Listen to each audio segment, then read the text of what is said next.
Thank you for joining us today. My name is Matt Dykstra. I'm the CEO and founding partner of Trade Digital. We are a marketing and branding development company here located in the Great Pacific Northwest. Now today we're going to be covering 10 shockingly simple ways to maximize your event experience. And we have a lot of information packed into a very short amount of time. So we're going to go ahead and just jump right into it.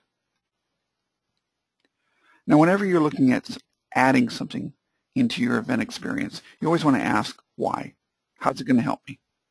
Obviously, you have a lot to take care of when you're planning for your event, when you're at the event, and of course after the event. Well, the reason you want to add a digital side to it is because, quite frankly, it expands your reach. Looking at a traditional, say, consumer show of 100 vendors, approximately 3 days, you can see a 10 times increase in the amount of reach that you will have as a vendor or even as a show if you add that digital element in. How do you get that expansion? How do you get that 10 times the reach? Well, very simply put, you're going to see approximately 50,000 check-ins on Foursquare and Facebook if you set things up properly. You could see 700 tweets about your event, many of which will be about individual vendors at the show, and many of which about the show itself. You're going to see about 420 Facebook postings. And you could see 150 Google Plus postings. And this is simply for a 3-day event. All of those postings, those tweets, those check-ins, all of those are free advertising for the show and for the individual vendor. Obviously, free is good. So that's why you want to do it. Now, how do you do it? Well, let's take a quick 30,000-foot overview. First off, we break this into 3 different segments.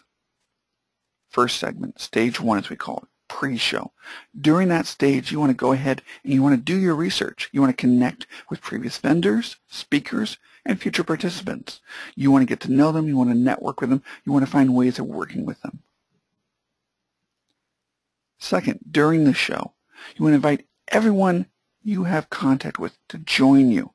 You want to tap into that geosocial phenomenon to spread the message about the show. Remember, once again, it's free advertising. So you want to let everybody know who you're already connected with, people you're just starting to be connected with, and you want to use that geosocial phenomenon that we call things like Foursquare, Facebook check-ins, Facebook places, all those sorts of things. You want to get people to give the word out that you're at that show, that your show is going on right now, and who is at that show. And then, of course, stage 3, perhaps the most important stage, post-show. You want to follow up. You want to build relationships, and you want to connect. So that's the overview. Let's get into the nuts and bolts. Step 1, you want to establish a digital presence. We're talking social media, such as Facebook, Twitter, LinkedIn, Google+. You want to attack the local side, make sure that you are listed in things like Foursquare.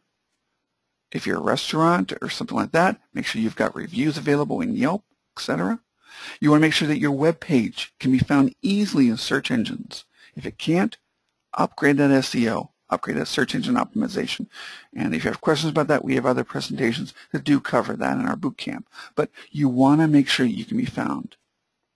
You want to go ahead and go out there on those social bookmarking sites like Dig, or you can go on to StumbleUpon, or other, Delicious is another one off the top of my head here, other bookmarking sites out there so people can find your information and link back to you. And you want to use every opportunity you can. You should be doing this regardless if you're in events or not. You want to create email lists. You want to create opportunities for people to sign up, provide you with their information, so you can then send them a monthly or weekly or whatever it may be email, reminding them who you are, providing them something valuable that makes them want to continue to receive these emails, and keep in mind who you are. So the next time they need that widget, next time they want to go out to dinner, next time they whatever, you're on the top of their mind.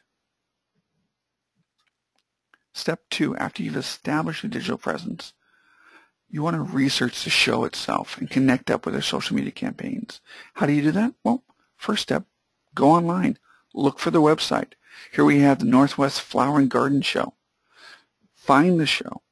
learn about the show, learn who your contacts are, and perhaps most importantly, check if they're on social media. Here we found that they're on YouTube, Facebook, Twitter, and they have an RSS feed. Once you find that out, go on their Twitter. Interact with them. Retweet some of their postings. Make comments about their tweets. Make people who are following them see you. How do you do that? Real simple. If they post something, go ahead and respond back to it and use their hashtags. If you have a question about something, ask them it and use their hashtags. If you see something that they put out there that you really like, retweet it. Get that interaction going. Show that you're a fan of theirs. Show you want to communicate with them. That will expose you to their audience and potentially the audience of anyone else who is following them. Once again, free advertising. Get onto their Facebook page. Take a look. See what they have there. Like things on there. Leave comments. Leave questions. Interact with them. Share their material. The more you are engaging with them, the more they're going to engage with you. And once again, the more that their fans and their followers are going to see you and get that free advertising for you. Step 3, let everyone know that you're attending. Now this may be as simple as changing your cover for your Facebook page or your Twitter background cover or Google+. But do something that shows people, hey, I'm going to be here. This is actually a cover from one of our clients who attended the Far West show. Great show. He made sure people knew in Facebook that he was attending, what the dates were, and where his booth was.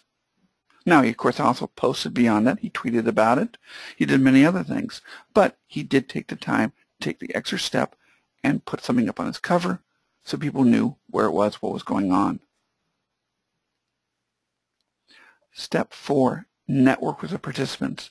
One of the great unknown secrets, if you have an unknown secret, I guess you can, but one of the great things is more and more of these shows are actually listing who's participating in them right on the website.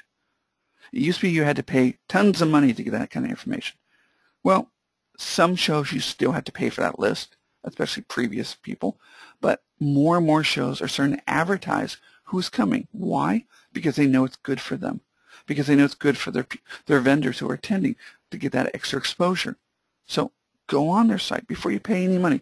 Go on their site, see if there's a list. Once you find that list, connect with those people. Find out if you're brand new to the Better Living Show, find out who has been there before, contact them, ask them questions like, say for instance, when you set up your booth, what did you find worked, what didn't work? When should I plan setting up? What should I bring? That kind of business. Ask them those questions. If they are a business that might work with your business, so say for instance, if you're attending a fishing show and you sell little 12-foot boats and you find somebody who sells rods and reels, say, hey, do you want to work together? We can set up some events in the event itself that will attract people to come around and visit both of our booths. Our products work great together. Why not market together? Find out what you can do there. Also on the website, find out if they list the different media giants or media participants who will be there, who cover the show. You never know what you're doing might turn into news for them. Find something that's important, send it to them. Send them a press release. Contact them directly. Say, hey, I'm going to be at the Better Living Show, and by the way, did you know we do this and this just happened? They may ignore you, or they may give you some free publicity. Contact them. Find out. Follow that media on social media. Interact with them the same way you're doing with the show. Then number 5 is establish your local presence. Now this I cannot emphasize enough. You may be from where we're at, rainy Seattle, and going to a show in sunny Honolulu. You may arrive 2 days early. Does that mean you can't go out to the beach? Of course you can go out to the beach. But just like this gentleman here, bring your laptop with you. Why? Because once you are in sunny Honolulu, once you're attending that show, guess what? You are a local business. Because people can come to you at your booth and they can do business with you in a local area. So what should you do? You should get yourself established on Foursquare, Facebook Places, etc., listed your booth in the show. Why? Because then people can check in there. Why is that important? Well, take a look at this. There are approximately 15 million actively connected users on Foursquare. Now, of course, not all of them are going to be, in our example, in Honolulu, but trust me, there's a good chunk of them that are, and there's a good chunk of those people who are going to be interested if their friends checked into your booth. Because friends usually have common interests. They have things that they share. So if John Doe checks into my booth and Jamie, who's a friend of his, knows he's on Foursquare and is following when he checks into things, sees that you checked into your booth, there's a good chance that she's going to be interested, that she's going to be curious about your booth, be curious about the show. So if you're listed, guess what? You just had another potential client show up. And as far as Facebook goes, there's almost 1 billion people on Facebook. Now, once again, not all that billion people are going to be within the 100-mile radius of Honolulu. But these are people who are on Facebook and are watching when their friends check into places. And just this past month, we had the release of Facebook's new search engine, Graph Search. Graph Search is changing the way search works. And a lot of people use search on Facebook. And one of the ways it's changing is it's paying attention to people checking in. You literally can have a scenario where somebody is in the local area who has been around there for a long time but has not bothered to put themselves on Facebook as far as check-ins go. But because Graph Search is looking for that, if you're established there and that people are checking in, when someone does a search for your particular product or your service, you may show up higher than even a local business that's been there for years. So make sure that you are listed and make sure you ask everybody to check in. Now let's go on to step 6. Find ways to keep visitors by your booth. You need incentives. Find something to get people there and to keep them there and keep them interested. Find something to get them to want to give you that information that you want, those lead generation lists, to give you their check-ins. How can you do that? Well, there's quite a few ways you can do that, and if you ever want to, give us a call. We can go through a couple different options. But let me give you one right off the top of my head here. There was a gentleman I was talking with the other day. He went to an event. He networked prior to the event with several other businesses. They decided together to do a find and search, as they called it. What is a find and search? Well, when people walked into the event, they were told that they could participate in kind of like a treasure hunt of sorts, find and seek, whatever you want to call it. What they had to do is they had to have a cell phone that could read QR codes. Most people nowadays do. And they had to provide their name and their email address. Okay, so not everyone did, but a good chunk of people did. They went ahead and said, okay, I want to do that. They filled out their name, filled out their email address.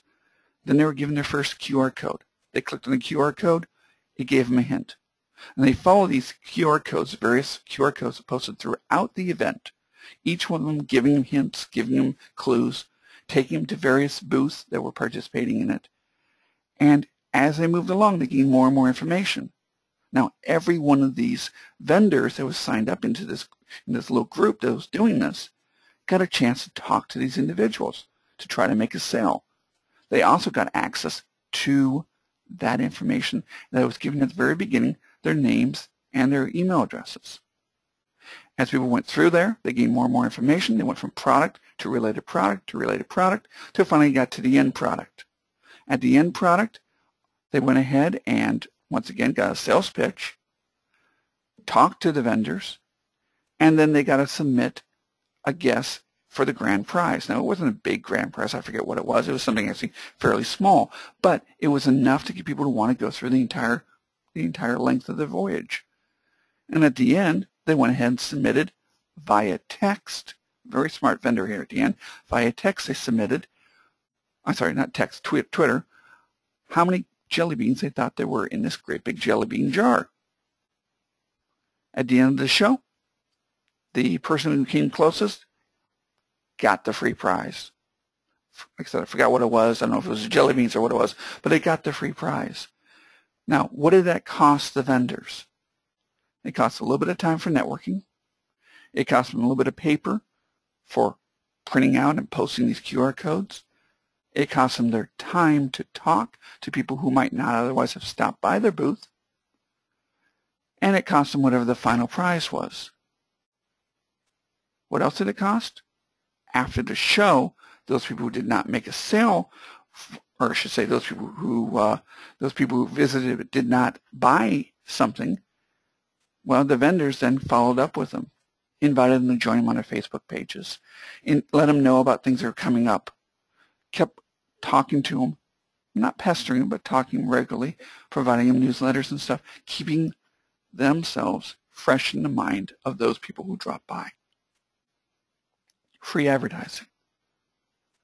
You need to find incentives and find ways of working with others to get people to your booth and keep them visiting your booth. Let's look at step 7. Document and share your progress.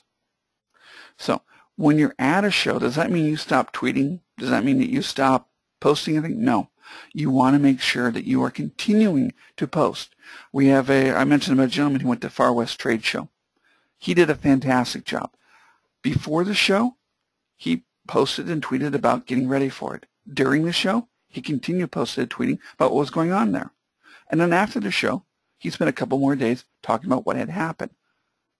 And throughout all of those, he took advantage of something that a lot of people are starting to realize but not give enough credit, and that is that pictures, videos, anything visual, now we can sound that word, anything people can see, does a lot better than just plain text.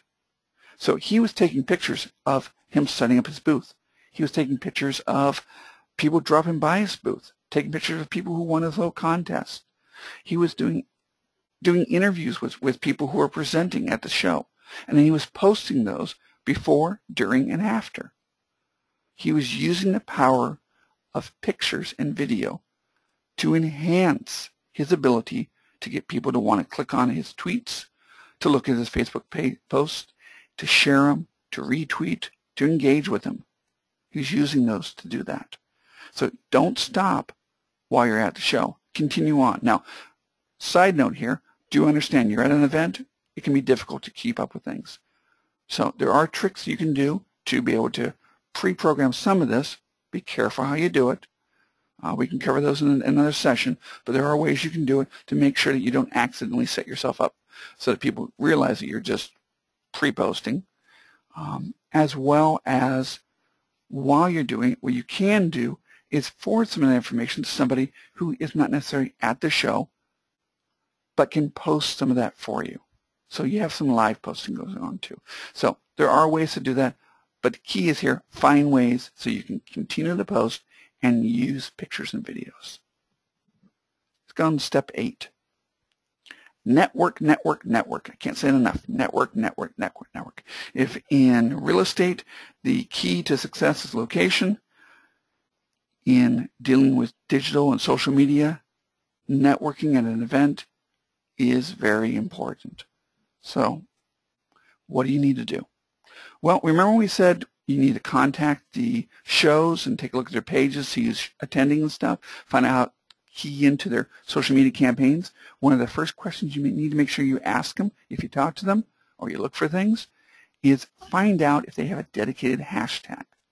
What is a hashtag? Well, simply put, when Twitter first started, they set it up so you could do easy searches. You could search for words that were in tweets, but these words had to have that pound symbol before them, or we now call hashtag. So if I was doing a search for, say, the Far West Trade Show, I would go pound trade show, or sorry, pound Far West. And that will bring me up when I'm looking in Twitter, all the tweets about the Far West Trade Show. So if you post something in Twitter, if you tweet something in Twitter, and you use that hashtag and it's related to the trade show, when people do a search, pound Far West, they'll bring up your tweet and they'll see it. So you want to make sure that while you're doing your tweets, before, during, and after, you use their hashtag. That would increase your potential audience. We mentioned before, use check-ins. Have people check into the show. Have people check into your booth. Every time you do that, you're increasing your audience, increasing the potential audience you may have. Make sure while you're at the show, even if it's like 9 o'clock at night, midnight, whatever it is, after you're done for the day, go on to Twitter, go on to Facebook, go on to other forms of social media. Find people who are tweeting, people who are posting, people who are making notes about the show. Like those posts. Interact with those other participants. Every time you do that, you're increasing your potential audience out there. And if you have an event going on where you have a lot of people doing that, you have a lot of people on the social media side putting out information, which are increasingly we're finding events, whether it be a consumer show, a trade show, conferences, we're finding more and more people doing that. The more you put out those likes, the more you find those individuals and you comment on their posts, you respond to their tweets, etc., the greater your potential audience is, the greater your reach is, the more likely you're going to be attracting people to you, both in the actual event itself and in the virtual world, both of which can lead to sales. Step number 9, encourage everyone with you to connect with you on the spot. Put in your business cards, in your pamphlets, anything you have printed, put your QR code leading to your website or your Facebook page. Make sure you let people know you have a Facebook page, that you have a Twitter feed. Make sure people know that they can connect up with you, and if you can, give them the opportunity to do it right then and there. If you want to go above and beyond, I know people have put up little tablets right on the booth. Make sure they're secure to your booth, though. Don't let people walk off with them. But put tablets right there showing your blog, and give them the opportunity to click on the little share button, which you should have inside your blog, to tweet about the blog. Or set up a special landing page on your website that you can have open that can be something about the show and you're being there, and they can click on that share button so they can send information to people about you being at the show, them at the show, about the show itself. Encourage people to connect on the spot. And finally, we get to step 10. Keep the conversation going. I've already kind of covered this to a certain extent, but basically what it boils down to is when the show is over, that doesn't mean that your connection should be over. If you're gathering that list of people who are potential leads, you need to follow up with it. If you're gathering up people's social media connections, you need to follow up with it. Use social media profiles to stay in touch. Comment, like, retweet. Engage with the audience through social media. Let people know if you're going to future events. Let people know if you have a brand new product out there. Let people know if you have discovered the cure for the common cold, whatever it is. Keep people informed. Now, remember, social media is in the end social. People don't want a used car salesman. Sorry if there's any used car salesmen out there, but they don't want a used car salesman constantly plugging away, say, buy this old VW Beetle or whatever it may be. They want people to entertain them. They want people to give them good information. So you do need to be careful not to overly market in your social media. But do make sure that you're keeping yourself in their vision, keeping yourself in their mind. And that includes a combination of information, entertainment, and yes, some marketing. If you're nervous about how much to do that, talk to an expert. Contact either us, contact somebody else in the business, talk to them about how much you should do. But basically, it should boil down to keeping yourself in their line of sight. So, there we go. We've gone over the 10 ways that 10 shockingly simple steps that you can do to enhance yourself at your next event. I do want to invite you to check out our next video. If you're watching this recorded, then it should be out by now or very soon. If you're watching this live, it'll be about another week. And our next session is going to be on posting and tweeting at events, what to do, what not to do. You can check out all our videos at tradedigital.com/digitally-enhance-events hashtag for videos related to events themselves. Or you can contact us right on our site on Facebook, facebook.com/tradedigital, or check out our blog at tradedigital.com/blog. My name again is Matt Dykstra, the CEO of founding partner of Trade Digital, and I thank you for joining us. Hope you have a great event, and I look forward to talking to you soon. Bye-bye.